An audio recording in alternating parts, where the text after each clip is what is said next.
ধন্যবাদ জনাব অ্যাডভোকেট আমিনুল ইসলাম সাহেবকে। সম্মানিত সুধীমণ্ডলী, আমাদের এটা স্বেচ্ছাসেবক সংগঠন। আজকে স্বেচ্ছাসেবক সংগঠন হওয়ার কারণে আমাদের সভার যে পরিসরে আয়োজনটা ছিল তার মধ্যে আমাদের সদস্য একচল্লিশ সদস্য বিশিষ্ট সংগঠন, তার উপস্থিতি 50%।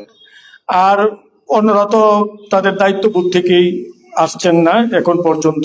হয়তো পলিটিক্যাল পার্টি হইলে আজকে বোঝা যেত যে সিঁড়ি পর্যন্ত জায়গা হয় কি না ওইটা। এখন আপনাদের সামনে বক্তব্য রাখবেন আমাদের সালিশ উপকমিটির সম্মানিত সভাপতি অধ্যাপক জনাব মোহাম্মদ সেলিম।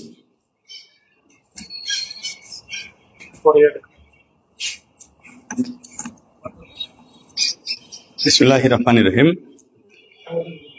মানবাধিকার বাস্তবায়ন ফাউন্ডেশন কিশোরগঞ্জ জেলা শাখার অভিষেক অনুষ্ঠানের সম্মানিত সভাপতি, সম্মানিত সাধারণ সম্পাদক, আজকে এই অনুষ্ঠানে উপস্থিত থাকার কথা কিশোরগঞ্জ হোসেনপুরের মাননীয় সাংসদ জনাব আজহারুল ইসলাম, উপস্থিত থাকার কথা ডিসি মহোদয়, এসপি মহোদয়, জজ মহোদয়।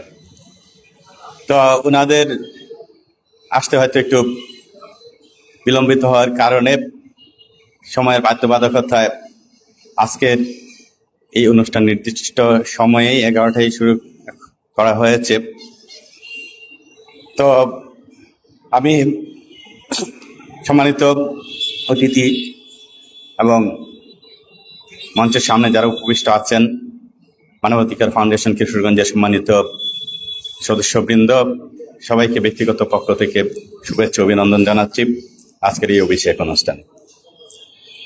তো অত্যন্ত হতাশ এবং দুঃখজনকভাবে আজকে বলতে হয়, মানুষের জন্য যারা কাজ করবে, মানুষের অধিকার নিয়ে যারা কাজ করবে, তাদের জন্য আজকে যারা উপস্থিত আছেন তাদেরকে স্বাগতম।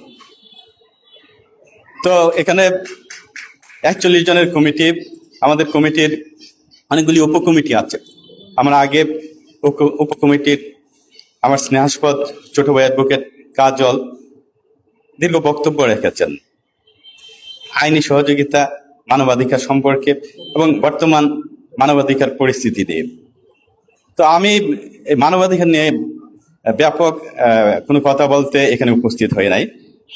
আমি আজকে মূলত একজন মানবাধিকার কর্মী হিসাবে এখানে শুনতে আসছি যে প্রশাসন এবং যারা সমাজের উচ্চ পদে অধিষ্ঠিত তারা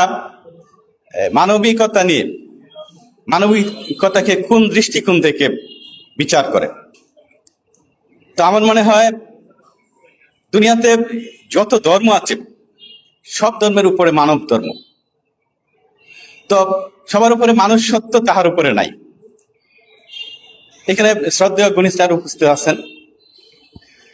স্যারকে এভাবে আমন্ত্রিত করতে হয় না।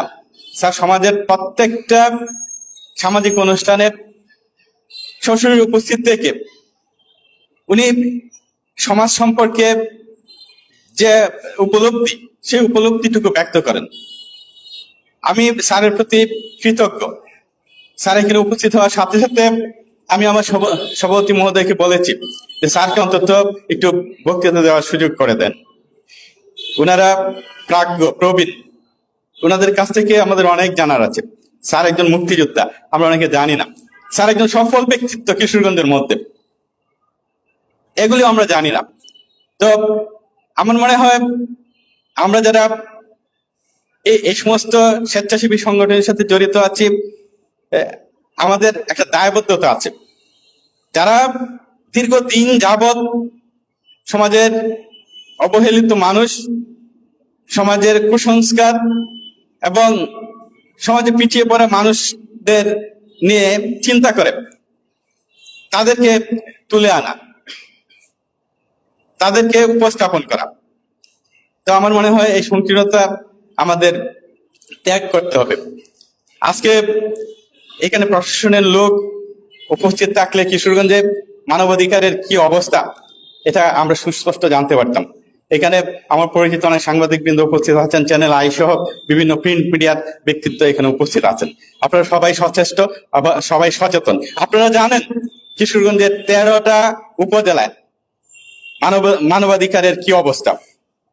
আজকে আমরা জানি বিগত 10 বছরে বাংলাদেশে 6,500 শিশু ধর্ষণ হয়েছে।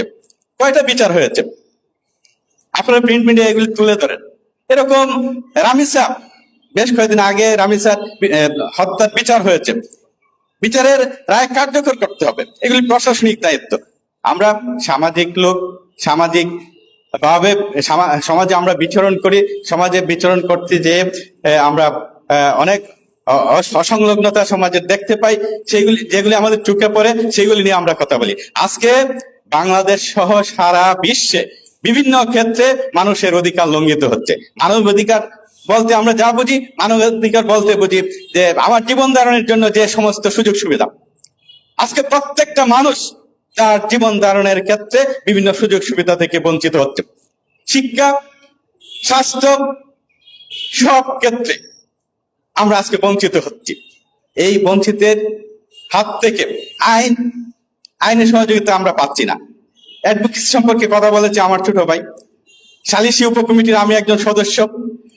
আপনি অবাক হবেন, প্রতিনিয়ত গ্রামে এত বেশি দরবার সালিসি অনুষ্ঠিত হয় যে আমরা আমাদের কর্মে ব্যস্ত থাকার পরে প্রতিদিন কিংবা সপ্তাহে 2 দিন আমাদের এই সালিসি নিয়ে কাজ করতে হয়। তো এটা একটা গুরুত্বপূর্ণ বিষয়। এগুলি আইনিভাবে সমাধানের আগে সালিসিতে শেষ করা সম্ভব হয়। তো সমাজে যারা সচেষ্ট আছেন, সমাজে যারা গণ্যমান্য ব্যক্তি আছেন, তারা এগুলি নিয়ে কাজ করেন। আমাদের মানবাধিকার ফাউন্ডেশন কিশোরগঞ্জ জেলা শাখায় সালিসি কমিটি আছে, আইন উপকমিটি আছে, এই সমস্ত কমিটি কাজ করে। আমি একটা উপকমিটির সভাপতি, সেই হিসাবে উপকমিটি এত ব্যাপক সালিসি ওইভাবে আমরা ফাউন্ডেশনের মাধ্যমে করতে পারিনি, কিন্তু ব্যক্তিগতভাবে আমি প্রতি সপ্তাহে একটা না একটা সালিসি দেন দরবারের সাথে সংযুক্ত থাকি। ব্যক্তিগতভাবে আমি একজন অধ্যাপক হলেও সামাজিক ভাবে আমি অনেক ক্ষেত্রে খেলাধুলা, শিক্ষা, সংস্কৃতি সব ক্ষেত্রেই বিচরণ করে থাকি। আমার বক্তব্য একটু বেশি হয়ে যাচ্ছে বলে আপনাদের কাছে ক্ষমা চেয়ে নিচ্ছি।